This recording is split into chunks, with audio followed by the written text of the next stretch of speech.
Welcome to the next video in the Discrete Math video series. And so we're going to solve that problem we left off on.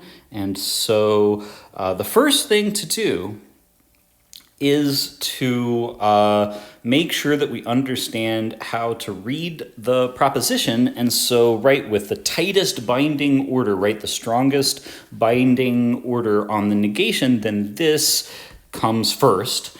And then the disjunction gets the next strongest binding, and so we can parenthesize that in order to make explicit what the order is in the intended reading.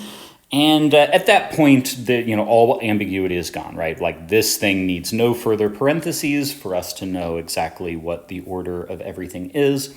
So there we have it. Right, by the way, I'm not going to do the truth, right? Like, the point of the exercise was to give the truth table, but I've done enough demonstrations of how truth tables go, so I'm going to skip actually producing the truth table. I think at this point, maybe, like if you want me to, leave a comment, ask a question about this, but I think you can probably fill in the truth table for this proposition on your own at this point, so I'm going to skip it. Okay, the last thing, and I'm going to treat this very quickly, is logic and bits. And the reason I'm going to treat this very quickly is because the sort of, there isn't much new here. This is all really, it's a very superficial sort of change from what we were doing to what's going on here. The only real change is that instead of writing F for false, in a way we just write 0 for false. And instead of writing T for true, we write 1 for true. And this is just a language and a symbolism that is a little more appropriate for computer science, because computers at their lowest level are basically just storing and manipulating zeros and ones.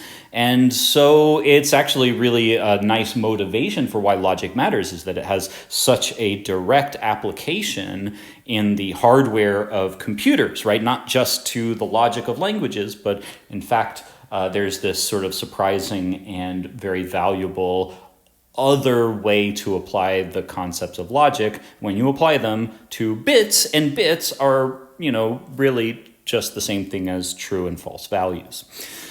The only thing that is a little bit new, and not just superficially new, is the idea of a bit string. It's not a very deep idea. It's just a sequence like this of zeros and ones, which is to say a sequence of true and false values. And then we can perform an operation like XOR or disjunction, arrow, any of the operations can be performed on 2 bit strings of equal length if we do this bitwise.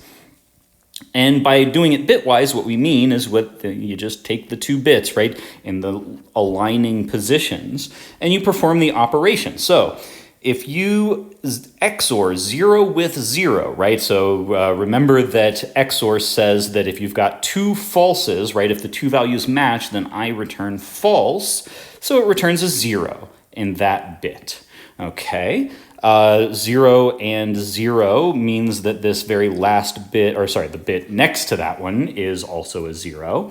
And then, let's see, this is a 1 and a 0 since they mismatch, and the XOR returns true when they mismatch, then that bit is a 1, and so on. I won't go all the way through the string. I think the point is clear at this moment. So that's the idea of applying these logical operators bitwise on a bit string. This thing is called a bit string. And yeah, that's it. So I think that's a pretty simple thing. As for what comes next, I was thinking maybe I would do just more exercises out of the textbook, but honestly, I think, again, I maybe just want to err on the side of moving quickly, because I don't want to do a bunch of stuff that nobody's interested in. So for the sake of not just doing stuff, I'm going to skip more exercises from this section. And if anybody wants to see exercises from this section, then you can leave a comment and I'll consider it. And it may take me time to produce videos and stuff like that, but you can leave a comment and we'll see how it goes. But anyway, but the point of all of that being, that I think in the next video, I'm just going to move on to the next section or subsection.